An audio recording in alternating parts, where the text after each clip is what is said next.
మరచి ఆత్మస్వరూపాన్ని తెలుసుకోవాలి అని ఎందుకు భావించడం? ఇది చాలా శ్రమతో కూడిన సాధన. తలంపు రూపంగా ఉన్నది ఆత్మయే అని తెలుసుకుంటే తర్వాత తలంపులు వచ్చినా నీవు తలవని వాడివే అవుతావు. చూడండి, ఇక్కడ మామూలుగా మనకి ప్రతి మనిషికి ఆలోచనలు వస్తుంటాయి. ఈ ఆలోచనలు ఎక్కువగా వస్తున్నాయి స్వామి అని అడుగుతుంటారు కొంతమంది గురువుగారిని వచ్చి. అప్పుడు గురువుగారు ఏమన్నారంటే, తలంపులు వాడికి అదిరి అవి రాని, తలంపులు అనేటివి ఆత్మసాక్షాత్కారానికి ఎలాంటి అడ్డంకు కావు, వాటి పాటికి అవి రానివ్వండి అని. మీరు కనుక తలంపులు మనం ఆపకూడదు, అవి వాటికి అవి పోతూ ఉంటాయి.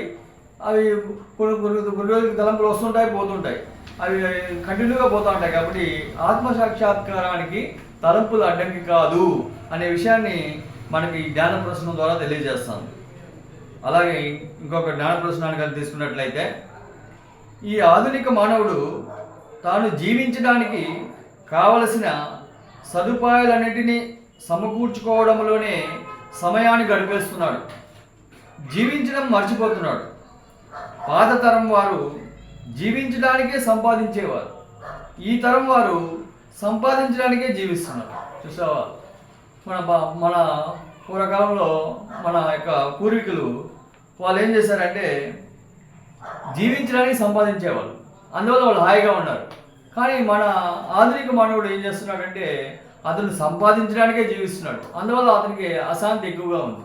కాబట్టి మనం ఏం చేయాలి, మనకి డబ్బు ఎంత అవసరమో అంతవరకే మనం సంపాదించుకోవాలి, అప్పుడు మనం హాయిగా ఉంటాం. కాబట్టి మన పాతతరం వాళ్ళు ఎలా ఉన్నారు, జీవించారో అదేవిధంగా కానీ మన జీవనగానం కానీ గడిపినట్లయితే మన మనశ్శాంతి ఉంటుంది అనేది ఈ జ్ఞాన ప్రశ్నం ద్వారా మనకు తెలియజేస్తాం.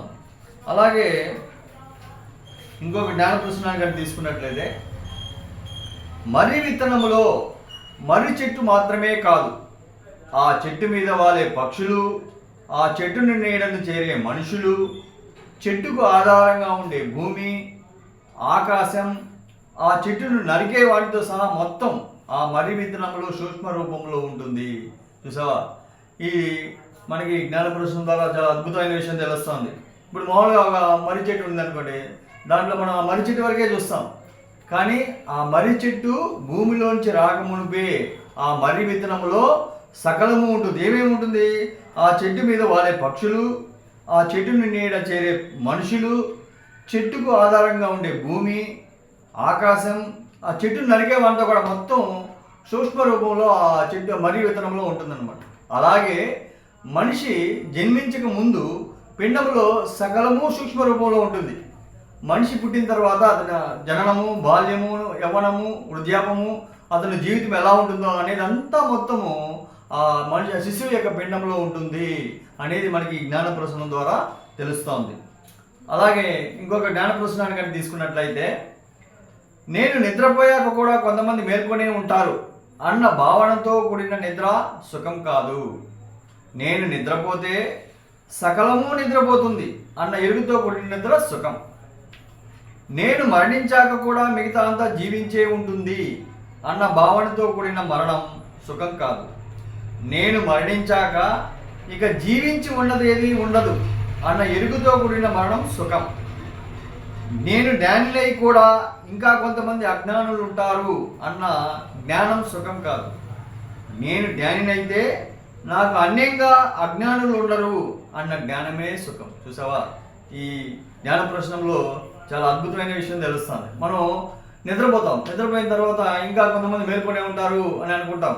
అది కాదు, నువ్వు నిద్రపోయిన తర్వాత సమస్తము ప్రపంచం అంతా నీలో లయమైపోతుంది. ఇంకా నీకు బయట ఎవరు నిద్రపోతున్నారో లేదా అనేది మనకు తెలియదు. కాబట్టి నీ నిద్ర అలాంటి నిద్ర, అంటే నేను నిద్రపోతే సకలము నిద్రపోతుందని అని ఎరుగుతో కూడిన నిద్ర సుఖము. అలాగే నేను మరణిస్తే సకలము మరణము, అందరూ ఉండరు అని ఎరుగుతో కూడిన మరణం సుఖం. అదేవిధంగా నేను జ్ఞానిని అయితే మిగతా అందరూ లోకంలో అందరూ కూడా జ్ఞానులే అని ఎరుగు నీవు కలిగినట్లయితే నువ్వు అదే అసలైన జ్ఞానం అని ఈ జ్ఞాన ప్రశ్నం ద్వారా మనకు తెలియజేస్తుంది. అలాగే ఇంకొక జ్ఞాన ప్రశ్నాన్ని కానీ తీసుకున్నట్లయితే, మామూలుగా మనం భగవంతుని ఏవేవో కోరుతుంటాం, కానీ భగవంతుని నిజంగా కోరవలసింది 3 వరాలే. ఒకటి, మనం తిన్నది అరగాలని, పడుకోనే హాయిగా నిద్ర రావాలని, ప్రాణం పోయేటప్పుడు హాయిగా పోవాలని. కానీ మనం ఏం చేస్తాం, రకరకాల కోరికలన్నీ కోరుతూ ఉంటాం. కానీ ఈ మూడిట్లోనే అంతా ఇమిడి ఉంది. అంటే మనం తినిగిపోయింది అరిగిపోయింది అనుకోండి, ఇంకా ఆరోగ్యంగా ఉన్నట్టే.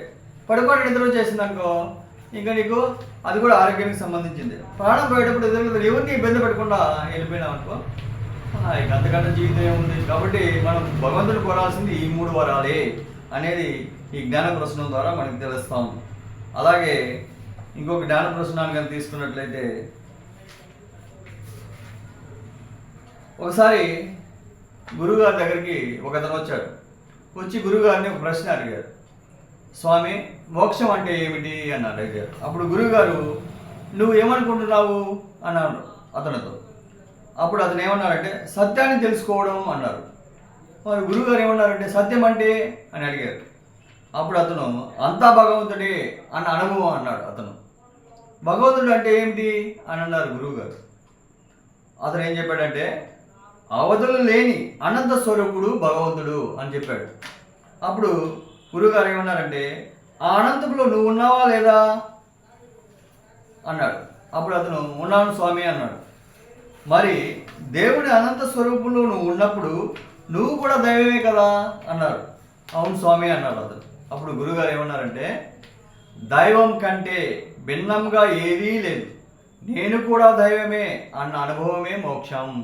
చూసావా, మోక్షం గురించి అద్భుతమైన వివరణ ఇచ్చారు గురువుగారు. కాబట్టి ఇలాంటి జ్ఞాన ప్రశ్నలు ఎన్నో మనకి ఉన్నాయి. కాబట్టి ఈ రోజుకి ఈ జ్ఞాన ప్రశ్నలతో ముగిస్తున్నాం.